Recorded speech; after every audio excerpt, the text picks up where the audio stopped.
Unë nuk kam pa një vend tjetër në botë që taksidarët të shkojnë në atë mënyrë tek biznesi, të shkojnë si të shkojnë në Shqipëri.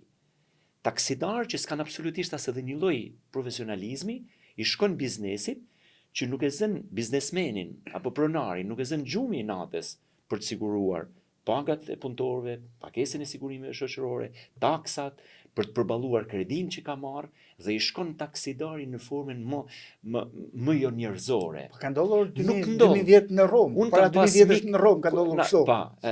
Sepse marrëdhënia e taksidarit me biznesin është e thjeshtë. Ai e din nga zyra sjelljen e biznesit. Ai e kupton nga zyra se si po sjellet biznesi. Dhe e thret në zyrë dhe i thotë, shiko, do të ndryshoj marrëdhënia jonë, sepse marrëdhënia jonë është marrëdhënie besimi. Ti do të besosh që taksat e tuaja do të shkojnë janë për shkollën. Taksat tuaja ti do ta paguash taksën sepse unë do të pastroj qytetin.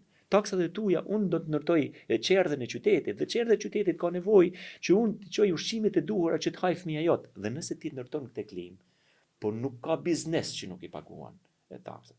Por nëse ti shkon në formën më çnjerëzore dhe gjysmën e taksës ti do ta marrësh për taksidarin dhe pjesën tjetër për shtetin, kështu nuk ndërtohet shteti. Dhe fatkesisht ne po degradojmë çdo ditë raportin e taksidarëve me bizneset. Absolutisht klima është shumë e acartë në mes të qeverisë edhe biznesit.